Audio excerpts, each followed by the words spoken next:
Okay, welcome back, everyone. Thank you for joining us for our March webinar, Eliminating the Fear of Common Expense Fees, Special Assessments, and Borrowing. I'm Sonja Hodis, one of the many directors at CCI Huronia, a condo lawyer, as well as your moderator today. Today's webinar is going to be a follow-up to our webinar from last month, Show Me the Money. If you've missed it, it is recorded and available on our website. Today, we're going to take a deeper dive into some money issues, and we're going to really focus on common expense fees, borrowing, and special assessments. Our expert panel that we have with us today, they're going to take the fear out of these dreaded words as they provide you with firsthand knowledge and tips on how to deal with collecting money to run your condo. And as always in condo land, the first step to eliminating the fear of anything is getting educated. So lucky for all of you today, you've taken that first step by being with us.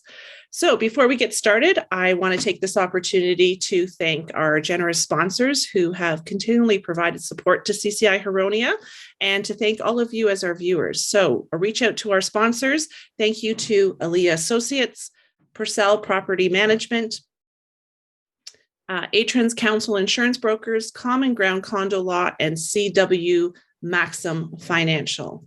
And I'm just going to share my screen here so that you can see who our sponsors are. Don't forget that if you go to our website and you go to this event page, you can link to any of our sponsors by clicking on their logos. That'll take you directly to their website. So also take some opportunity to reach out to them and thank them personally for their support that they provide to CCI Huronia, because without them, we're not able to put on these webinars free of charge for you. So thank you once again to our sponsors.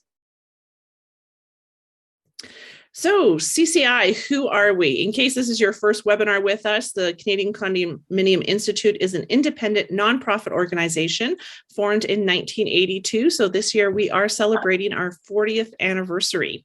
We have chapters across the country, and in Ontario, we have 8 chapters alone.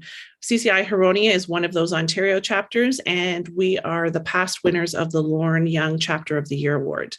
CCI's main objective is education. However, we also advocate for condos, and we represent all of those involved in condos, from owners to directors to professionals, and we encourage all these stakeholders to work together.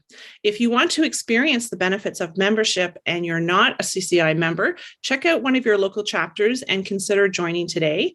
You can go to our national website, cci.ca, to find a chapter near you and click on the chapters tab and then on chapter locations.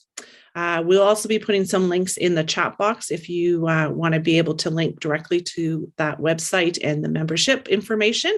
But if you'd like to be a member of CCI Huronia, and we would love for you to be a member of our chapter, you can join online on our website at ccihuronia.com. And we have special for this year for the 2022-23 upcoming membership year. We are running a special membership drive for condominium corporation members. Any condominium corporation that isn't already a member of CCI Huronia is invited to register to be a member of our chapter by June 30th, 2022, to receive a complimentary one-year membership for the upcoming membership year, which is 2022-23. Our membership year runs from July 1st to June 30th. So if your condo corporation is not already a member of CCI Huronia, or if you're not sure of your status as a member, please visit our website, register today, and take advantage of this one-year free membership. And don't forget that the deadline is June 30th, 2022 to take advantage of this offer. In addition, CCI National has a resource center, which is available on their website, cci.ca. It has a great deal of material available for review relating to many condo issues, and you can access that by going to the national website, cci.ca, and clicking on the Resource Center tab, or you can come to our website, ccihuronia.com, and click under Resource Center and get the direct link from our website. It's a great collection of information from across the country and from our various chapters coast to coast. Also, don't forget to follow and like us on Facebook, and that's a great place to find out about our upcoming events as well. And if you'd like to know what's happening at CCI Huronia, check out our newsletter, Condo Buzz, which is available on our website. If you've missed any of our previous recordings, they're available on our website as well under the Resource Content tab. Make sure when you're watching those videos that you subscribe to our channel, hit the thumbs up to show us that you like us, and don't forget to share the videos with others who you think might benefit from them. So before we get started today, just a couple of reminders. Please keep your microphones and phones muted. We are recording this webinar so that we can make it available to others after today's date. So that way we definitely can get the best recording available. Also, if you don't want to be on the recording, make sure you shut off your camera. And just a reminder that the information provided today is general information. It might not apply to your specific fact situation. If you're a condo director and you want to use the protection of Section 37 of the Act, you will need to get an opinion about your specific fact situation from your own professionals. This webinar is not intended to provide you with opinions that protect you under Section 37 of the Condominium Act. In addition, the information today is current as of March 18th, 2022. Things are always changing rapidly, and this information may not be relevant at a future time. So please make sure that you check with your professionals to make sure that you have the most up-to-date information. Also, please be advised that references to the Condo Act and any other legislation during the webinar today are references to Ontario legislation. So with all that said, let's get started. And we're going to start with our first panel discussion. And they're going to talk about special assessments. So we have Ashley Lamb, who is going to talk about it from a real estate agent perspective and how do special assessments affect purchase and sales of units. We have Jeff Struewing, who is a property manager up in the Collingwood area, who's going to talk about it, about things boards should consider.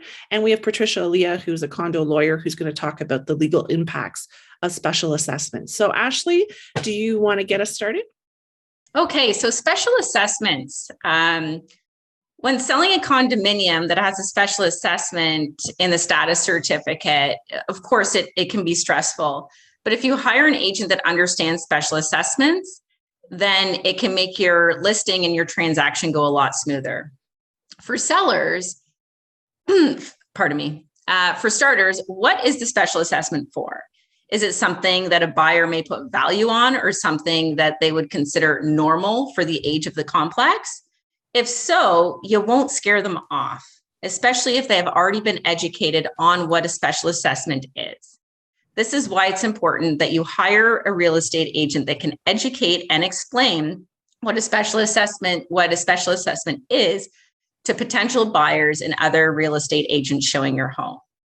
Is the special assessment for a single item, like a beautification project to modernize your landscaping or lobby? Through the eyes of the buyer, this could be a positive special assessment, as it would help the value of the property go up. On the other hand, is the special assessment in place because the complex is worried about increasing the maintenance fees to keep the complex looking desirable? A buyer could look at this as a negative, as it could be a sign that the complex has been improperly budgeted. I understand that many condo owners think that their complex will look more desirable to buyers if their fees are low, but if the lower fees come with the expense of an ongoing special assessment, it just wouldn't make sense. Buyers know that condominiums have monthly fees. It's part of the lifestyle. And when they are searching for the right condo, they simply budget their purchase according to what they can afford monthly. It wouldn't be good if the buyer purchased a condo based on their monthly mortgage payments, property taxes, maintenance fees, and utilities, but then moves in and finds out that there's going to be a special assessment starting in a couple months to simply build the reserve fund rather than for something tangible. Why not just raise the fees? It's best to be upfront and honest about your corporation. In my opinion, there are good and not so good special assessments. And if a special assessment can be avoided by increasing the maintenance fees, I would suggest doing so. Now, lastly, special assessments can be negotiated when you are selling your condo.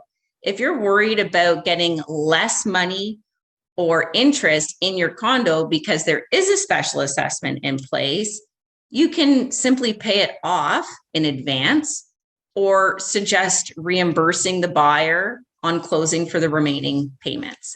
Everything is negotiable. So when you are selling your condo and you have a special assessment in place, to be honest, buyers aren't completely freaked out, but it is important that the real estate agent that is helping them does educate them on what special assessments are. That does definitely help, but I wouldn't worry about it. Really. I think there's this stigma about special assessments that everybody has, and it's just being educated and upfront and making sure the lawyers and everyone behind the transaction are educated as well. And there won't be any issues. All right. Thanks, Ashley. Jeff, what are some things that the board needs to consider? Thanks, Sonja. Condominiums often struggle when faced with unexpected major repair or replacements. This can be much more significant, and condominiums have recently completed other large projects and depleted their reserve funds. Sometimes a reserve fund study that's been completed may require increased contributions, which put additional burden on their finances. Condominiums have two common ways to raise funds, as Ashley put: your monthly common element fees and special assessments. There is a third option, which is borrowing funds, which will be covered in the next segment.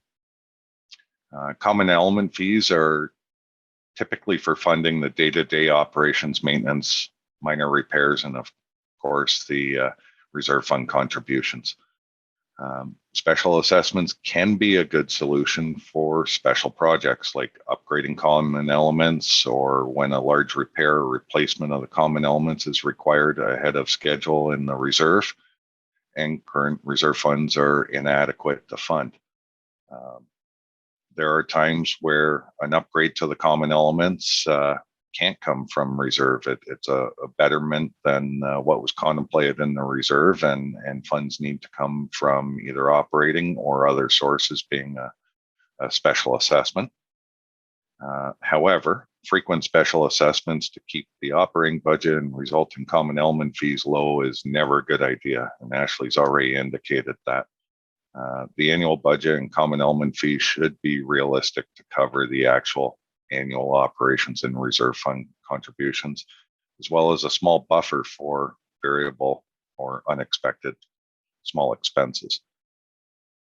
Be careful, thoughtful, and realistic when considering a special assessment. Obviously, if there's an emergency or a high priority major repair or replacement required and additional funds are needed, the special assessment will need to be levied fairly quickly. But for lower priority repairs, replacements, or upgrades to the common elements, take some additional time to plan, determine the amount of funds required and when required. Don't forget to add a buffer for large projects. They're more prone to unknown additional expenses, especially if it's structural work or building envelope. Try to provide the unit owners as much time to pay the special assessment as possible. Consider installments to lessen the burden on the unit owners. If the replacement contract is going to be lengthy, there will likely be a payment schedule so the funds can be collected over more time. Communication with the owners is important. If the special assessment is for an upgrade to common elements or a large replacement project, consider town hall meeting with the owners. If it's something like elevators in the building that everybody uses frequently, it's much more important to have a very clear communication with the homeowners, what to expect and why the project's necessary and the funds are necessary, but also how you're going to facilitate their ability to move things in and out of the building and so forth. Help the owners understand the details and the need for the project and the funds required in advance, so that when the special assessment notice goes out, it's not coming as a huge surprise. Don't forget to consider if the upgrade to common element is considered a significant change. That could require a vote of the owners, in which case a special general meeting, or if the AGM is scheduled in the right timeline, will need to take place. The financial impact will be stressful for owners consider borrowing the funds to reduce the impact and spread the expense over longer term if it's a very large project, and more on that will be covered in the next segment. Back to you, Sonja. All right, thanks. Patricia, could you maybe start us off with telling us how special assessments are different than other forms of funding, and then get into some legal considerations? Not a problem. Special assessments are a tool that are created within the toolbox of the board of directors. You will look to your currently under the current legislation, you look to your bylaws for this power. And most bylaws have it that you are able to leverage a special assessment, or alternatively, if you're looking for extra money, the board can always reissue the budget. Now, both things are not ideal. Why? Because they're unpredictable. They change cash flow needs for the unit owners. But generally, the bylaws will empower the board within its duty to manage the assets of the corporation under Section 17 to levy a special assessment. If the special assessment, is paid as a common expense, and that's what it translates to, it becomes a common expense, then, we've got cash flow back into the corp for a need of the corp. If it is not, it is a common expense, and then it is treated as an arrear, and then the lien process under Section 85 can kick in. Now, what I also want to point out, though, is, complementary to this is also the idea that why do you need this tool, and how should you use it, and can you be questioned as to your authority to do so? Yes, you can be questioned, but at the same time, if you follow the strategy of what Jeff was just saying, was educate, inform, let people know, set it up, it can actually be something that people plan for. I have a condominium corporation that at the beginning of this year told people last year that a $24,000 assessment was coming per unit. Now, that initially caused a lot of fear, but through a good communication strategy, we overcame a lot of that, and we structured it using some of the intelligence that Jeff had communicated around spreading it out. There were 3 different options on how to do this funding, and that has avoided conflict, litigation, and other legal proceedings. As a complement to that, though, what's also important is your status certificate. That is something that must be mentioned. You have to get the status certificate right. And if you have an inkling, if you have information, you should prep your status certificate to make people aware. Why? Because it's a piece of communication, information that a real estate salesperson is going to provide to its purchaser. Purchaser needs to be informed enough to either ask a question or understand what is coming forward. I'd refer you to a case, TSCC 1786 and Keel Medical. You can get an example there on how the status certificate was drastically modified to show unit owners, potential unit owners, what was coming. And just to confirm, this authority comes from the constating documents and the Act.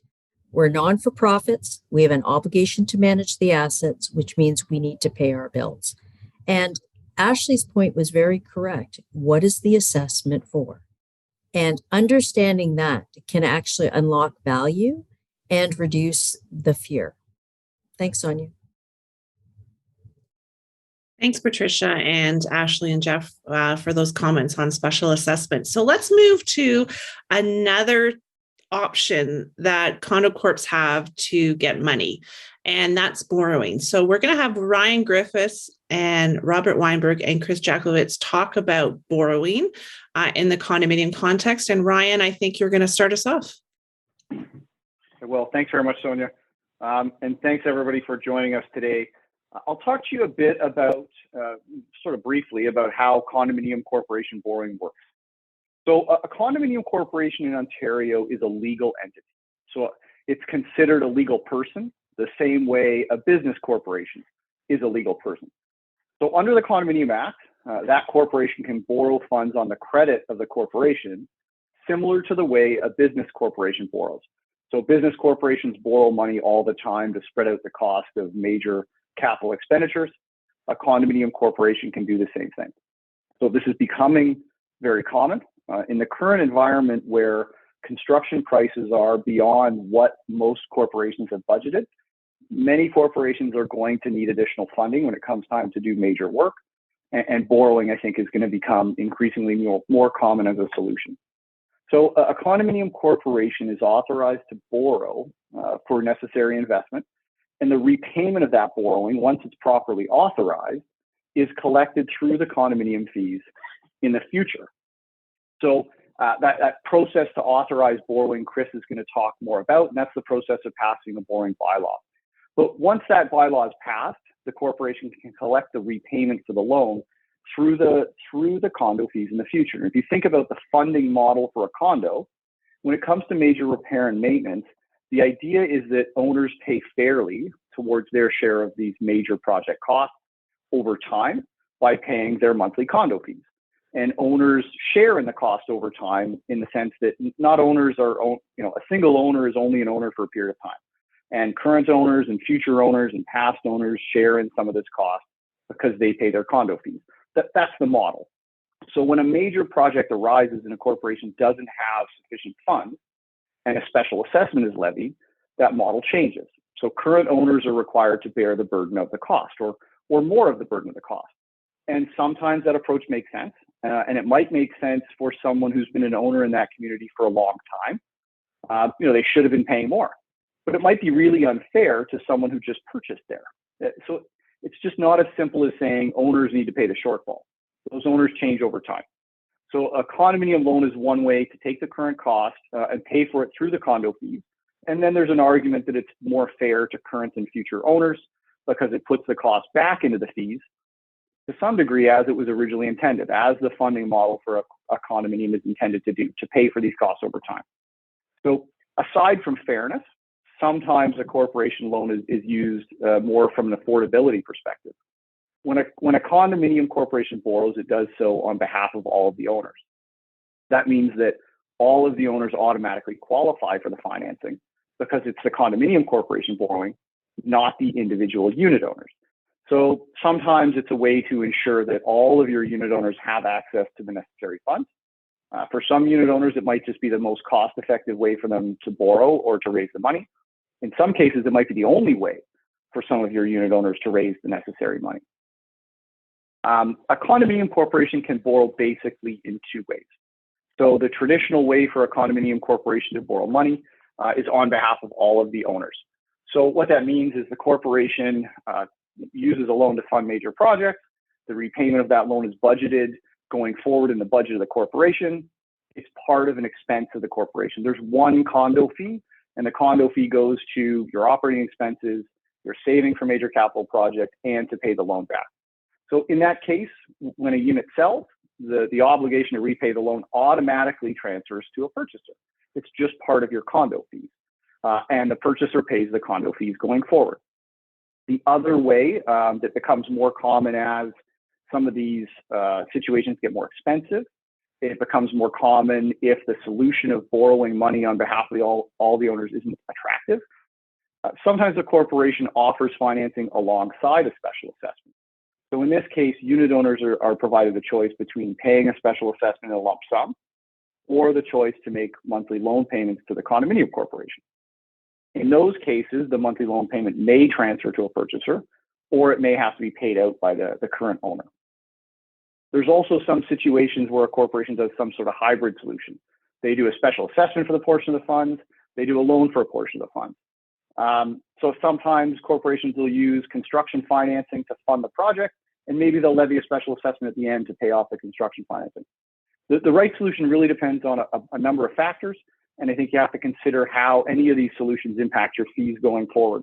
It's really important to look at what your condo fees are going to be in different situations and determine what the right solution is for your community. So there are a number of lenders out there that specialize in this type of thing. If you do a Google search or you look at the CCI directory, you can find lenders that specialize in this. A lender will meet with you. They'll take the time to walk a board through the various options. If a board decides to proceed, then they'll help you along the way. If a board decides not to proceed with the borrowing, at least they can go back to their community on an educated basis and tell them all the options that they've evaluated. I think that makes sense. You're doing the due diligence for your owners and looking at all the options that are available to your community. So more boards today are choosing to actually present borrowing to their owners as an option for the community. So they're using the borrowing bylaw that Chris is going to talk about as a means to change who makes the decision in order to raise the funding. So they're presenting a borrowing bylaw alongside another option, special assessment, for example. And they're putting that bylaw to the owners and saying, look, with this bylaw, we're going to let the owners decide how best to raise the funding for our corporation. If the bylaw passes, we're going to take the loan, and we're going to do that, and we're going to follow that path. If the bylaw doesn't pass, we're going to levy a special assessment. But instead of the board making that decision, they're putting that decision in the hands of the owners. They're educating them, and they're putting it to a vote. So, and I think that's a really helpful tool for any community that's facing one of these challenging situations. Thanks, Ryan. And that's a really good point that you made there. The nice thing about the borrowing option is that it does become an owner decision versus just a board decision.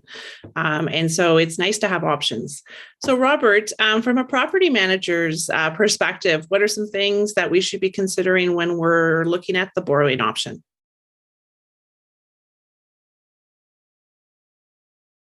Oh, you're still muted, Robert. I'm muted. I'm unmuted. I'm good. Okay, there you go. First of all, thanks for inviting me to speak today. And it's also a pleasure to be sponsoring the sessions. Those of you who may not know, I actually used to be on the board of CCI Huronia about 15 years ago. And I love this organization and CCI in general. So I'm glad to be here. You have to analyze why you're borrowing. The questions, there's lots of reasons. And the practical reasons are, depending on the type of condominium corporation you are. Just because you're in Huronia doesn't mean there isn't possibly a mortgage that the declarant put on some part of the property. There could be a guest suite. There could be HVAC equipment that the mortgage was put on. And the condominium corporation is going to have to take over that because the declarant wants their money after a certain period of time. So all of a sudden, and this is a real world example because I have 2 towers right now, that we were just notified in 3 months, and in 6 months, they're calling the mortgage and they actually want their money. So now the corporation now has to go get a borrowing bylaw, which they do not have, and be able to put the financing in place in time to pay off the declarant. So that's one reason for borrowing. Another reason obviously has been touched on already by my colleagues. I mean, you may have a capital project. You don't have the ability to get a special assessment through to your owners. I'll give you another example. $750,000 window replacement job for a townhouse complex. Board of directors passed a special assessment. It was not very popular. The board got thrown out. They ended up with a loan. It took a long time. It delayed the process of putting the windows in for a further year, but there was other things that they had to look at. When you're looking at these projects, as Ryan was talking about, what is the true cost of the project? If your reserve fund can't handle it because you weren't expecting to spend the money so quickly, or as Ryan has said, and I think Jeff also said, the cost of these things are just escalating, especially through the pandemic. What do you do? Well, if you're going to look at a $700,000 window replacement project, you're going to have to look at the cost of borrowing. There is an annual fee when you're borrowing. There is an application fee when you're borrowing. There is reporting requirements annually when you're borrowing. So all of this has to be taken into account. That $700,000 project just became $770,000 really quickly. So that is an important thing to consider. Can your corporation absorb that? Will the people say, I'd rather have a special assessment so we don't have that extra $70,000 worth of expenditures? Then there's the legal costs, which Chris will speak to. What is involved in actually putting this together? And not just time-wise, but cost-wise. So I look at real-world examples and what the effect is on borrowing versus a special assessment. And part of it is timing. Your contractors are not going to wait for their money. They want to be paid when they issue their invoices, or the engineer issues a certificate of completion, as John will talk about at some point in time, sure. And we need to make sure that the client can pay the bills. So there's something called a drawdown loan.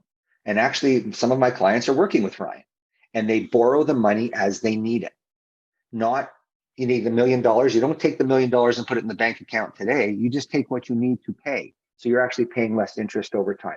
That's more cost effective for the condominium corporation. And it's also easier to track. And at the end of it, you may find you don't need to borrow as much as you thought. Because as you're borrowing, you're also putting money into your reserve fund through your regular monthly contributions, be it an additional special assessment, as Ryan was speaking to, or just because your regular assessment to your reserve fund, your regular contributions to reserve fund will handle some of that additional cost. So that's an important thing to think about. A lot of corporations, not a lot, but a significant number enough, they're using loans and special assessments kind of interchangeably, but they're using it because they don't want to raise their maintenance fees. They don't want to put in the money they should.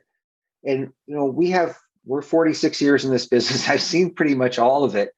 And I don't understand why people don't put real world money into their real world bank account for real world costs. If it was their own home in a single detached environment and their roof was leaking, I don't think they'd live with a big husky garbage can there. They would fix their roof at whatever it costs. But it seems to be for common elements, Band-Aids are enough. Band-Aids aren't enough. We as managers, the board of directors, as the directors, have a legal responsibility to maintain the common elements to the best of our ability. So I think when we're looking at the loans, yeah, the loan's a good way to do it. But Section 56.3 talks about the borrowing bylaws. You are going to need months, if you're lucky, only months, to get a borrowing bylaw. And I have seen corporations have taken well over a year because they couldn't get 50% plus one to their meetings, even in person or proxy, to pass it. Or they did have the meetings, and Chris was at one of them with us once in Thornhill, where they just disputed the engineer. They didn't believe what the engineer had to say. The engineer was lying. So we don't need to do this project. And then what happens? Everybody gets tossed out. 2 years later, guess what? They're doing the project and the loans for even more money. So this is about knowledgeable board members, managers, engineers, and lawyers, and accountants, the auditors as well, all working together for the benefit of the corporation, so that, as Patricia said, under Section 37 of the Act, or maybe Sonja said it, I forget, your standard duty of care as a director is covered. You've consulted with all your licensed professionals. You've made sure you did the job right. So I just want to see if there's anything else I forgot here. I think Ashley talked about, smart lawyers, that know how to deal with the concept, and realtors know how to deal with the concept of a borrowing money or a special assessment. I think the fact is, you as directors and us as managers, we have to look at the long-term effect on the corporation. We were talking in the preparation for this about corporations that have special assessments every single year to keep their common element fees down, or having loans every 3 or 4 years. You're not fooling anybody. You're underfunding your corporation, plain and simple. And our objective is to make sure you're funding it properly. So when you deal with the loan, honestly, if it's me, you deal with it for things that are unforeseen. You deal with it for things you just don't have the cash flow for, or you don't have the reserve fund for, or the government legislation has come in and you have to do something and you just can't cover it. To me, that makes sense to do the loan if you can't do the special assessment. But honestly, people have differing opinions. People would rather have short-term pain for long-term gain and not have a 5 or a 10-year loan sitting on their books, because people will ask why. The owners that are there today, they know why, but the owner of the future may not understand it or like it. So it may have an effect on the saleability of a unit within a condominium corporation. So that's a little bit of real world food for thought there on loans. And Thanks, Robert. So Chris, give us the lawyer's perspective on borrowing. Thanks, Sonja, and hi everybody. Thanks for being here today. There's a lot to take in, and I'm going to hit some of the higher notes and some of the in the weeds points also on the borrowing aspect. And first of all, sometimes either the lenders, the managers, or us lawyers might hear from the board saying, "Oh, we're all set. We've got a borrowing bylaw. Here's this bylaw number 2. It's the one pager that the developer put in at the beginning of our condo corporation. So we're all set. We can go borrow what we want." And of course, I got news for you folks. The answer is that bylaw is, first of all, everybody's got it. And second, it's basically worthless. It might, if anything, be good for authorizing a small overdraft maybe a small like Home Depot card or something like that for a really small amount, if that. But it's really not effective. It's an old habit that used to be authorized under the old, i.e., the pre-1998 Condo Act. Since the 1998 Condo Act, you need a specific bylaw to authorize specific borrowing. That means if in the modern day and age, you require a bylaw that sets out the amount you're intending to borrow and the purpose for it. And just on that point, if your board does want to explore having a borrowing option to put to the owners, you need to have a specific idea of what the maximum amount of your loan is. It sometimes happens where a board or manager may come to me and say, the board wants a bylaw to authorize borrowing for $1 million. Okay, we go through the process I'm going to talk about in a second. We get the owners to pass it. And then they find out a week later, oh, we need $1.25 million. We just found some environmental issue that needs to be mopped up as part of this work. And I go, well, folks, we get to go through that again for the extra $250,000 for the fact that your bylaw that we passed was for $1 million. If you need more than that, you need to know in advance. So we know that condo managers and boards and owners don't have a crystal ball. So there really needs to be some diligence first to find out what you need and seek a realistic amount for your bylaw first. That bylaw has to contain the maximum amount of your borrowing. So keep that part in mind. So the next part is to keep in mind, it is the board that starts the bylaw process. Without the board being on side with exploring the option of borrowing, it's a non-starter, it's dead. So assuming the board is on side, they make the bylaw at their board meeting, then they put the bylaw to a meeting of the owners where the owners of over half the units, a majority of the units, must vote in favor of confirming the bylaw. So how do we do that? And I've been to a whole bunch of meetings like that. Some have been fantastic. Some have been absolutely terrible. Sometimes we've had to do repeated efforts to pass the bylaw, as Robert mentioned. And this is where, folks, the electronic meetings is just knocks it out of the park. If you can hold an electronic meeting, that is brilliant. The proxy solicitation is far easier, far quicker, far more efficient. Owners are able to participate and it's more accessible to them. That's useful on many levels. So having that part is good. But even better, before you hold the meeting to pass the bylaw, you have had town hall meetings with your owners. You've had the lender out. You've explained the purpose of this bylaw. You've talked about the pros and cons. You've quenched the crazy ideas to say, well, we don't need to do any work. The engineers are all wrong and everything's wrong. You deal with all of that first. At the meeting where you pass the bylaw, everything is set and basically the owners are generally ready to proceed or not, but at least you're there. If you are broaching and arguing or presenting, or the owners are questioning the fundamentals of the entire concept at the borrowing bylaw meeting, you're going to have trouble. Now with Zoom, you can have as many town hall meetings as you want on any topic for anything in an informal way. Use those, do it. Let's do that forever. If there's anything that's come from this crappy pandemic, it's that, and that's going to improve condo governance forever. So use that tool.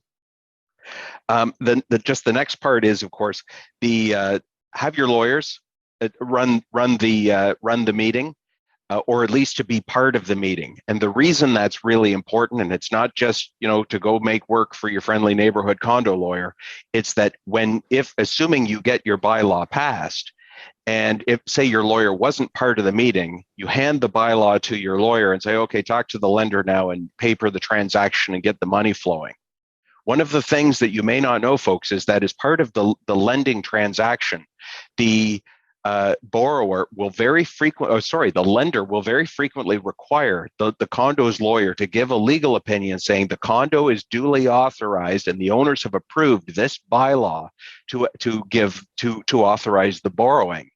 And if for instance, I'm asked to say, the lender wants to lend $1 million or $5 million to this condo corporation at a meeting that I wasn't part of, to a condo corporation I don't know well or at all, and I have no assurance that the owners actually were there, had a meeting, discussed it, and passed the bylaw properly, I'm not going to give that opinion, which means that unless you find another lawyer who's going to step into that shoes and risk their own insurance to give that kind of an opinion, you're going to have a problem.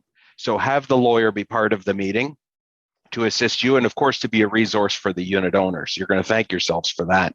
So, and of course, once we do give the lender that opinion, the bylaw is passed, the condo is in good standing, everything's okay, then we work with the lender to draw up the security documentation, get that stuff moving, get your funds flowing, and typically the lenders will oversee a lot of the administration of the loan payments, which is good. It takes a lot of pressure off the board. It provides accountability and security for the lender. But just a word, not all lenders are created equally, and you're going to face scenarios where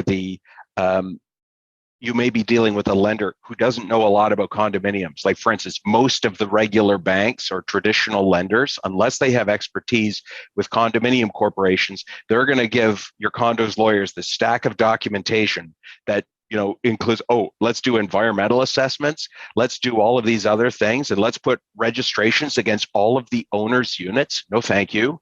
Your owners will not be pleased. And second, none of that is necessary. And so that's going to drive up the cost of your transaction, make everything more difficult, and it's going to add time and cost to the whole shebang. So making sure you're working with a lender from the very beginning who understands the condo concept is very important. That will sharply reduce the cost and the friction points of the transaction. So those are just some of the high level stuff. I'm going to stop there. I'll send it back to you, Sonja. Thanks. Thanks, Chris. And, when we talk about eliminating the fear, I mentioned at the beginning of the webinar, education is such an important thing, and understanding and learning about how all this works is so important. But, boards are not expected to be experts in all these different areas. And so your last point there about making sure you're working with professionals who really understand condos and know how condos work is such an important part of the process of whether you're doing borrowing or you're doing special assessments or frankly doing anything in condo land, is making sure you're working with professionals who understand how condos work and how condos are different from a lot of other different scenarios, and making sure that it works for the condo and that it's smooth. So thanks for all of that to that panel on borrowing. So now let's take it back to the basics again. And, the most common way condos are going to get money to run their corporation is through common expense fees, CEF, or your common monthly fees. Everybody has a little bit of a different name from it, but at the end of the day, it's the same thing. It's your monthly payment. And so let's go to our next panel. And we've got Debbie Dale, Jon Juffs, and Michele Farley, who are going to talk about, again, the very basic, what do we need to know when it comes to common expense fees? How do we eliminate the fear of dealing with the common expense fees? So I think, Debbie, we're going to start with you. That's great. Thanks so much, Sonja. And boy, Chris, that was an excellent presentation. Most appreciated. Rising condo fees, of course, are a fact of life alongside higher prices for labor, materials, utilities, and insurance. Condo owners have chosen a different lifestyle. So we all understand that much is done for you. Therefore, you are going to be paying for that over time. There's a few different techniques, however, that my staff and a lot of condominium client corporations leverage to eliminate the fear of the inevitable. We start by looking at the budget. Which are the largest expense categories in your budget? You can easily convert into a color pie chart, a representation of where the money goes, so to speak. And a pie chart like this is an excellent tool to explain to your owners where each dollar of their condominium fees is actually spent, and it guides understanding. Most owners only see the bottom line, how much per year, how much per month, and how much are our fees going up. Some boards like to take a proactive approach, and they send a pie chart representation out to their owners a month before they even issue the notice of budget increase. I think it works extremely well. It does reduce fear because you're sending out some information and education before you're dropping the ball as to how much fees are going to go up in the coming year. And it allows the folks that are going to face the increases some reasonable education information that they can really draw some great conclusions from. Another item to focus on, of course, when it comes time to reserve fund study updates every third year, is getting a list prepared by the board and management, if you have a licensed manager, that will define for the reserve fund planner, usually your engineer, what expenses or projects are forecast for the next 5 years. Boards are often caught in a position of receiving a draft reserve fund study that does not quite reflect what the board feels needs to be done. Let's be honest, at most properties, it's the board that lives at the site, not the engineer and not the manager. So if you prepare that list of the board's project objectives, then the planner can work around that list, where feasible, of course, to seek to ensure the funding is there when the board wants to spend the money. Some boards choose to phase in major reserve fund projects over a multi-year plan and thereby reduce some of their funding needs. Really, it all comes down to working with your reserve fund planner by providing your list of needs and wants before they set to work for the first draft of the reserve fund study. The next piece is to hold a meeting, virtual as we all know how to do that now, and it saves both time and money, to discuss the draft reserve fund study between the board and the reserve fund planner. Jon Juffs will be speaking about that shortly, and he will have some great insight to share from a different level on reserve fund planning. Check for the low-hanging fruit, as we call it, which are the items that may be the most obvious that perhaps you can adjust when you're looking for some savings. Energy audits are ideal, of course, and considering service changes is another angle to possibly look at. If the goal is to reduce costs, then a service scope may need to be amended. Circle back to making an outline of what you need, what you can afford, and what you want. If the item is not a 3-check result of need it, want it, and can afford it, then reconsider it. A few boards have taken the path of a survey to gather input as to what their owners see as their priorities. Perhaps a high volume of annuals is not that important, and a multi-year switch to perennials will make some difference. Owners might agree in writing to waive their annual audit for a year if the property has 25 or fewer units, and that can be a multi-$1,000 savings for that current year. If the owners are not willing to dispense with the audit in the upcoming year, perhaps the year after, once they get some education and information around what that might look like for them in terms of a smaller budget. Utilities are a large percentage of many budgets. If owners are made aware of the impact of their utility use on their condo fees, then bells and whistles may sound and reduced consumption might follow. We ran a test at one property in sending energy tips that were site-specific to owners over a 12-month campaign. Taps that drip, toilets that run on, how to test a toilet leak with food dye. Does the tap need to run for the entire few minutes while you brush your teeth for 3.5 minutes? Does the bathtub have to be filled to the top for every bath?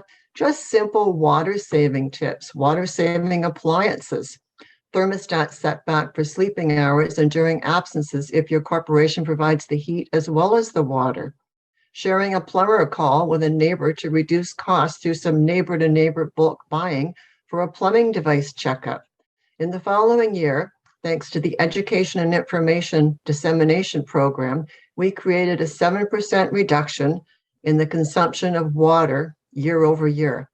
The savings at the site were not only for the next year, but likely for several years after, thanks to the education and thought processes that were now in the residents' heads and minds. Really, much is about thinking outside the box and focusing where you can. Look at how warm or cool the halls actually have to be. Does it need to be warm enough to wear a t-shirt and slacks to run your garbage down to the chute in January, February? Perhaps not. And really, if insurance is a large portion of your budget, then give some thought to insurance shopping at least 6 months before your current policy expires. Ask other condos for info on their insurers, ask other brokers, and work extremely closely with management on these tasks well before the crunch is on, with a policy lapsing in a month or two. Planning well in advance by studying your budget, educating your owners, and thinking carefully and creatively does take some of the fear away from issuing the dreaded notice of budget and listening to the outfall. Even when the notice goes out, the board can rest easy knowing the owners are informed ahead of time, and the board can then send the information out to the owners and guide understanding in simply a more comfortable manner.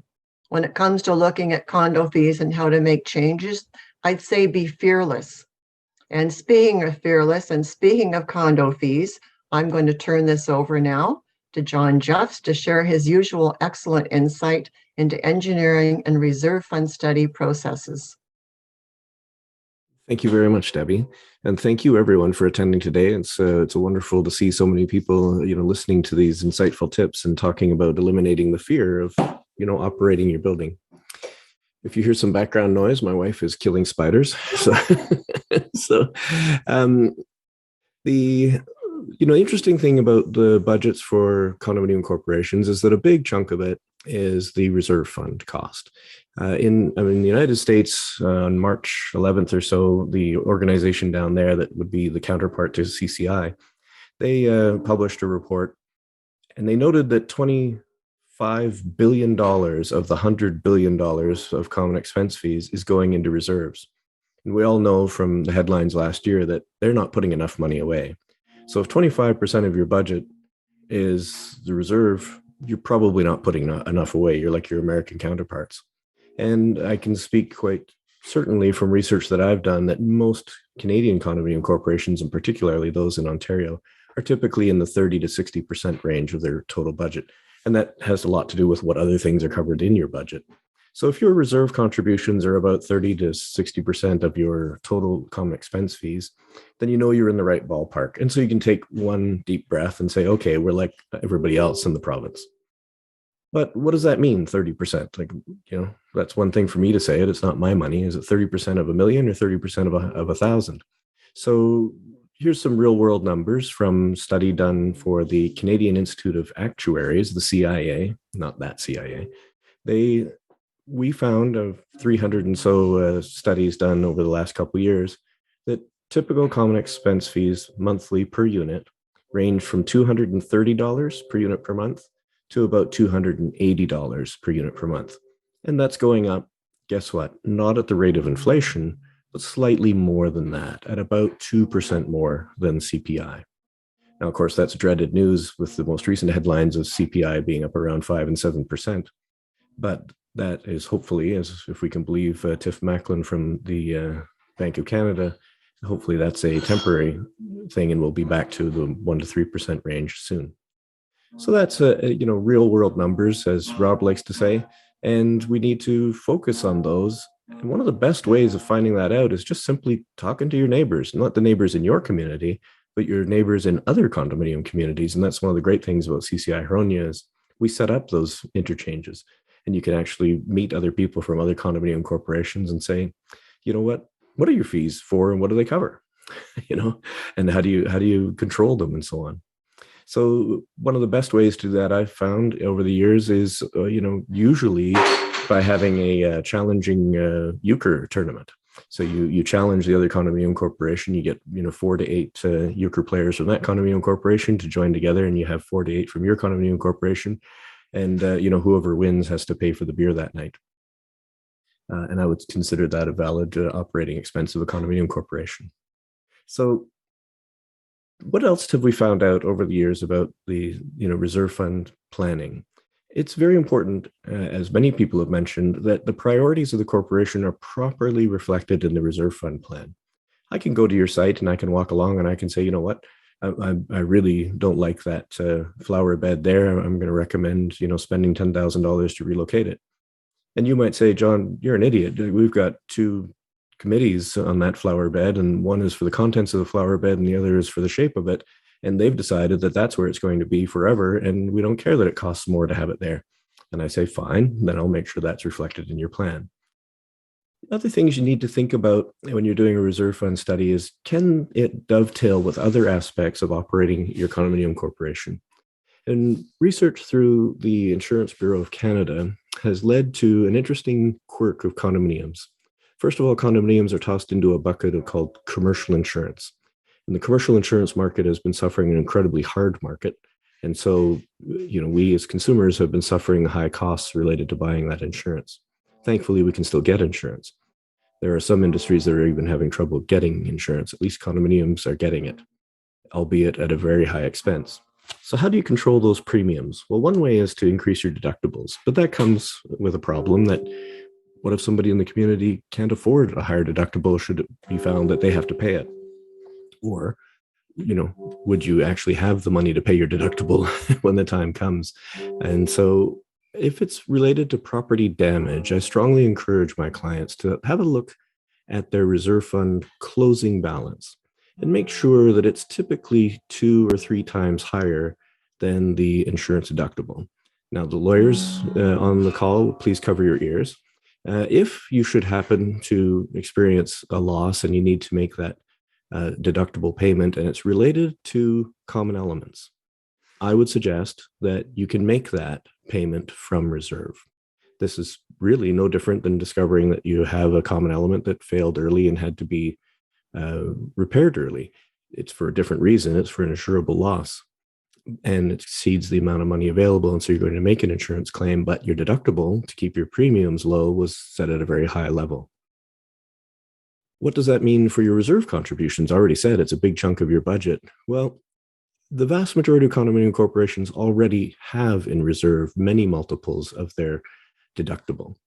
And so to make sure that that 1 or 2 years of very, very low balance is a little bit higher is usually pennies per unit per month. And so just have a look at it. Doesn't mean it has to be your absolute guideline. So as long as you know that your proportion of your reserve of your total expense is in the right range, about 30 to 60%, as long as you know that your actual dollars per unit per month contributions are in around the average, maybe there might be an explanation why they're a little bit higher or lower. Obviously, common element condominium corporations are typically lower, and condominium corporations with all the bells and whistles are typically higher. If you know that you're in good stead where you can buffer some sort of unexpected loss, whether it's an early failure of a common element or whether it's a higher than expected price as a result of the cost of work in condominium corporations being more expensive and changing at a rate greater than inflation, then you're in the right place. You've eliminated a lot of the risk, and therefore you should have very little fear with relation to your common expense fees. So I'll stop there and toss it over to Michele Farley, who's going to bring a real world example of that into here. Thanks so much, John. So John and Debbie discussed budgets and relevant to varying factors about your condominium, the size, the age, your community. The fire code is applied in a similar way. A townhouse complex has simpler life safety systems and fire safety requirements. These obligations increase in low-rise buildings with even more obligations in high-rise, multi-tower, and complex condo buildings. The budgeting needs and potential for unexpected issues and impacts to your budget varies depending on the type and the complexity of your condo. But before we get started, I'd like to conduct a quick poll with everyone. So I'm going to ask Sonja if she can put a poll up for us, and it's a really easy one. All I want to know is what type of condo you are here to represent today and to hear about today. So are you here about a townhouse, low-rise, or high-rise? We'll give everybody a minute to fill that in.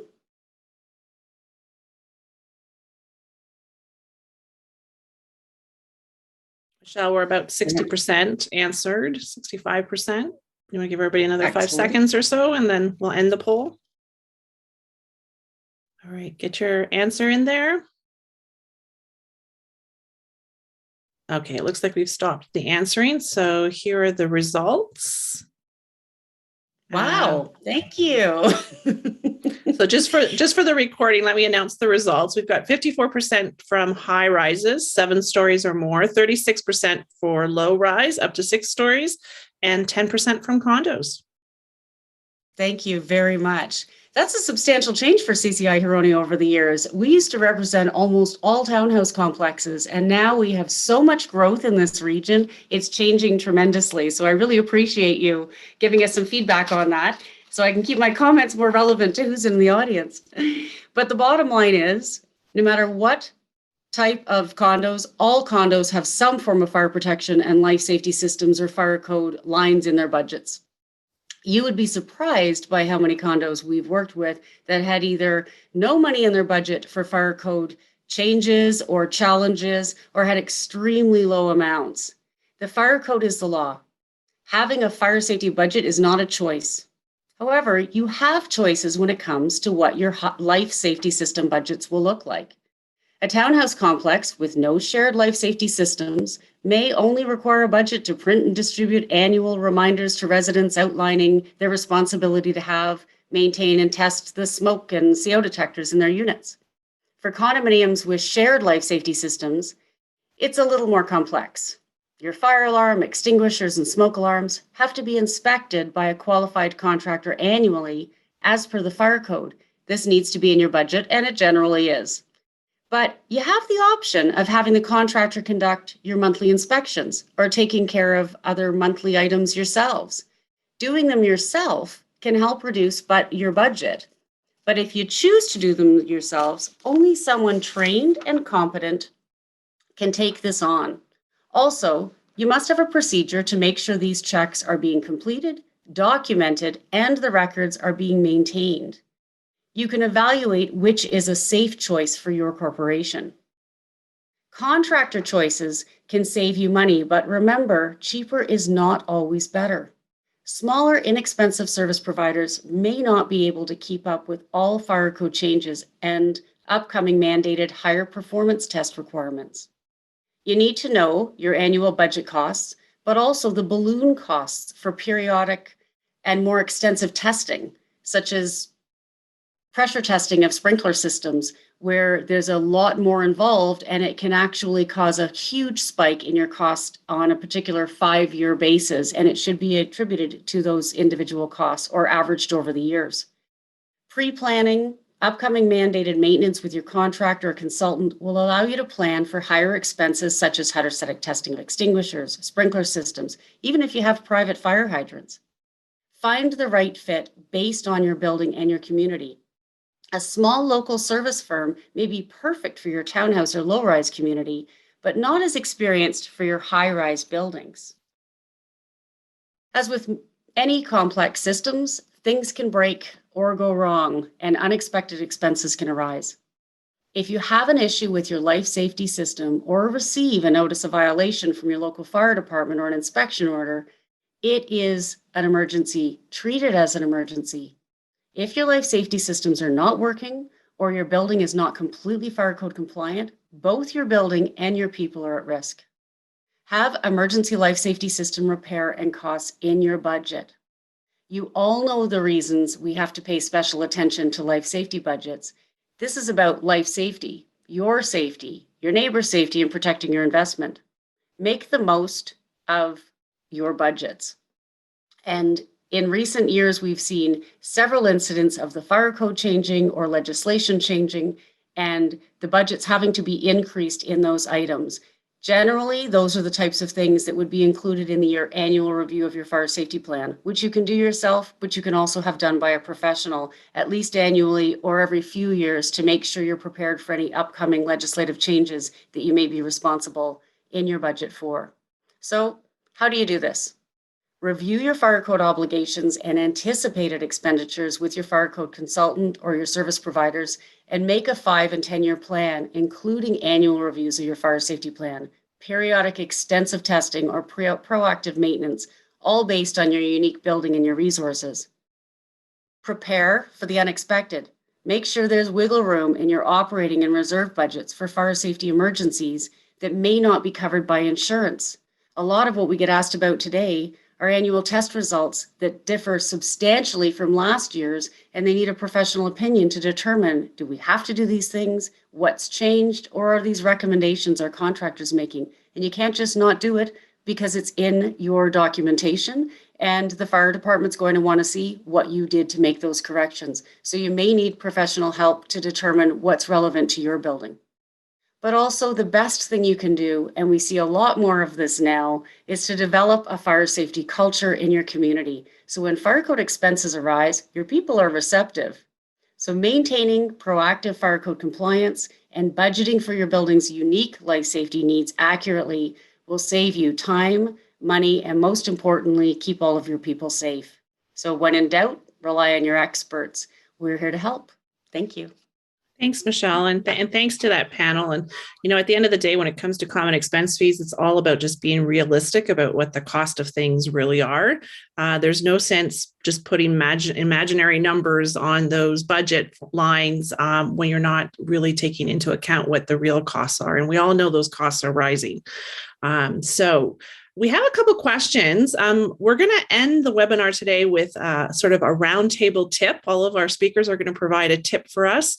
But before we do that, let's get to a couple questions. And there seems to be a lot of questions around the borrowing. So the first one was, what is the cost of a borrowing bylaw? So Chris and Patricia, do you want to chime in there as to sort of what the range of costs are for borrowing bylaws? I think it can, well, for our firm, it ranges between it's $750 to $1,200. It depends on the complexity. And it also sometimes depends on, if it's just the borrowing bylaw, or if you're going to do the package, it's sometimes more cost effective to do it all together with the lender's security documentation and the security package in front of you so that you can put everything together. Chris? I agree with Patricia. The range, it depends on the complexity of the scenario, but the bylaw itself is a simple document, but factor in also the cost of the meeting, and having your lawyers involved there is going to be helpful for the reasons I talked about earlier. So I mean, and of course there'd be a lot of lawyers that would be able to in order to help you budget, because the reason you're borrowing money is because you've got, you're tight on finances. There is ask for quotes for the work, obviously, and get a good idea before proceeding. Great, thanks, Patricia and Chris. You're not off the hot seat yet, because there's another good boring question that came up, and I'm going to put the same question to the both of you as the lawyers on the panel today. It says, if you have a bylaw in place for a certain amount of money and you use that loan, but you still have some money left on the loan that you can access, but it's now 4 years later, you wish to use the balance, thinking you still have a portion of that loan limit available to you. The question is, why can't you access that money at this time, or can you access the money at this time? What kind of issues should boards be thinking about and property managers be thinking about in that type of situation? I'll start by suggesting, what would your owners think if it's 3 years or 4 years gone by and that initial project is complete, and you're saying, oh, here we're going to use this residual amount or the unused balance. And Ryan said in the chat there that a good practice might be, to have the bylaws say it's a loan for up to whatever number of dollars. And just because you've got room left doesn't mean that it's authorized. If the board has basically drawn as much as it needed to do that project, I don't think it's fair ball to say we're going to use the rest of it for something else, unless it's specifically and concretely related to the initial project. And again, what would your owners think if they said, you mean you advance the rest of that loan without coming to us? We're not very happy. And they'd have a good point. Patricia? Yeah, I think every borrowing needs to be approved by unit owners under a borrowing bylaw, and that's usually done in a context. It's explained to the owners what the borrowing is for.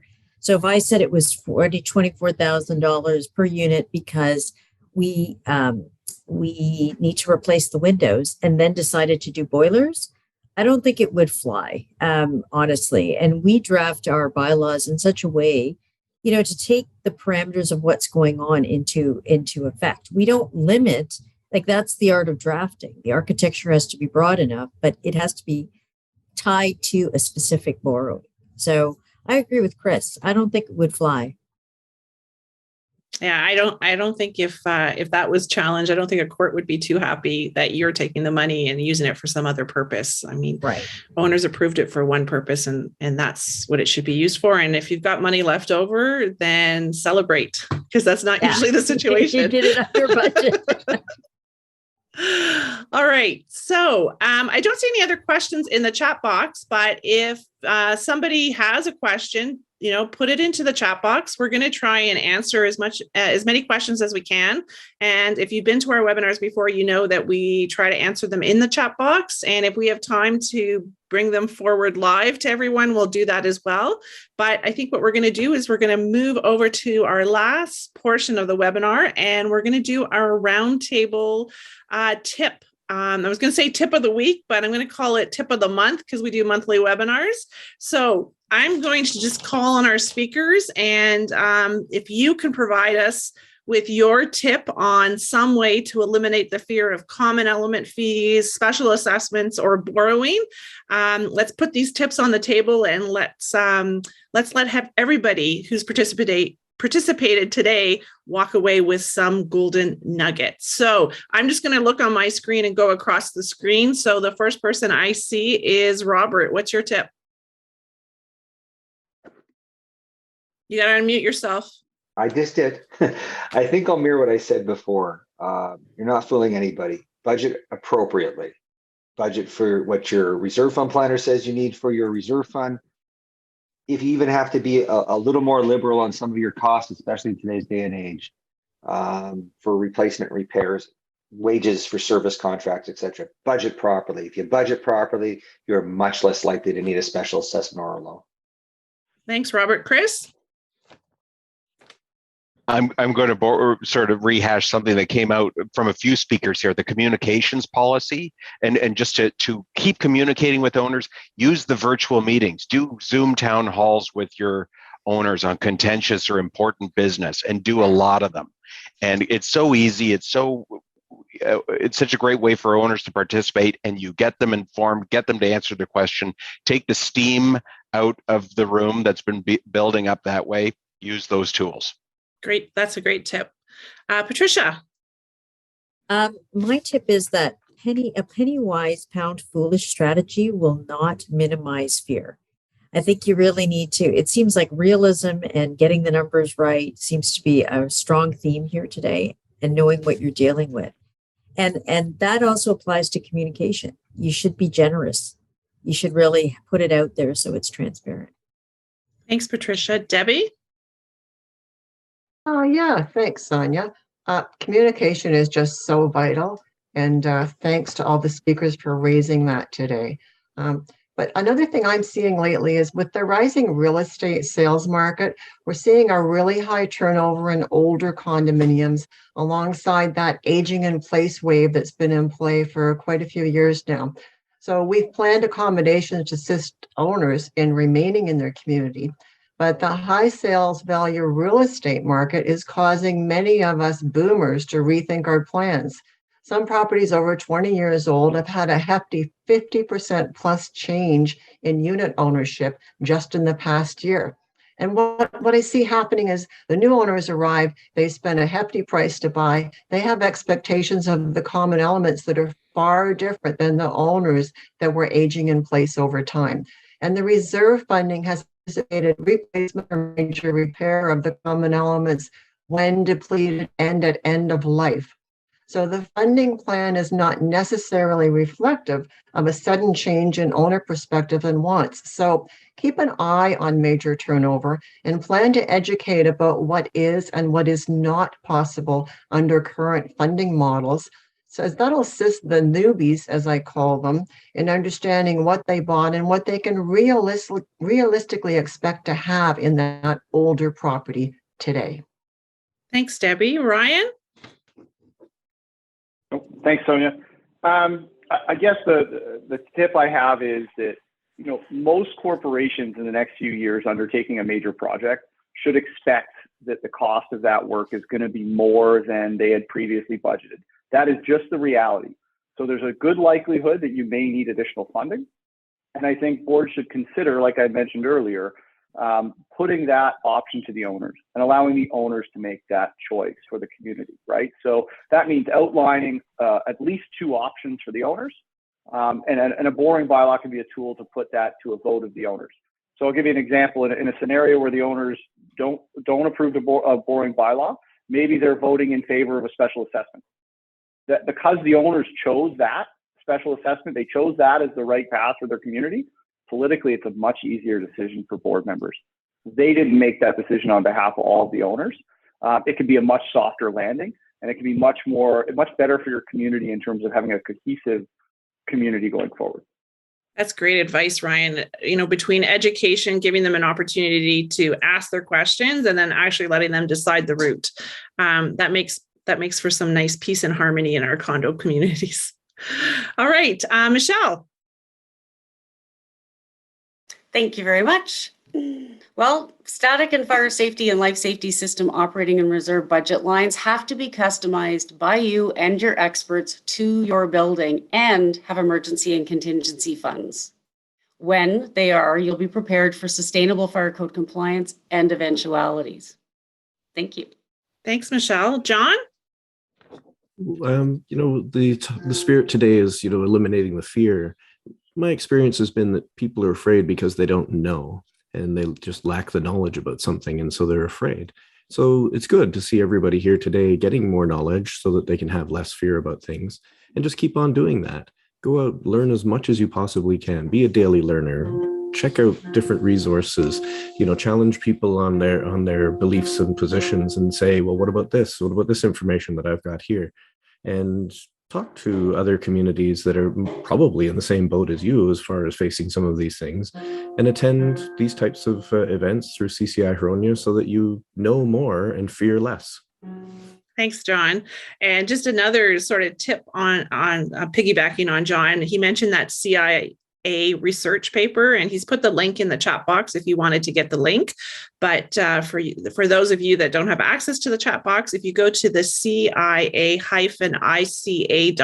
website and search under their publications tab, you can find the publication there. All right, Jeff. I have two for you today. It's Friday, March break after St. Patty's. Why not? Include a contingency in large project budgets for unknowns and rising costs, and don't use frequent special assessments to reduce common element fees budget properly. Thanks, Jeff. And last but certainly not least, Ashley. I would say be upfront and honest about any special assessments, and don't fear increasing the monthly maintenance fees. One other thing I would say is get advice from condo professionals that are in the industry every day. Thanks, Ashley. And thanks to our entire panel for sharing their expertise and experiences today. I hope we've been able to eliminate the fear of common expense fees, special assessments, and borrowings, at least to some extent today for you. Don't forget that this webinar is being recorded. So if you want to watch it again, just check out our website in the next 7 to 10 days, and you'll be able to get a copy of the recording there. And if you feel that there's others who would benefit from this recording, don't be afraid to share it. So that kind of wraps up our webinar for today. I don't see any more questions in the chat box. So before we leave, I want to thank our sponsors once again for supporting CCI and being regular supporters of CCI Huronia and the webinars that we put on. So thank you to Atrans Counsel Insurance Brokers, Elia Associates Condominium Lawyers, Purcell Property Management, CWB Maxim Financial, and Common Ground Condo Law. We really appreciate your support, and we've got some speakers from several of our sponsors on the webinar today. So thank you again for joining us. Don't forget to mark your calendars.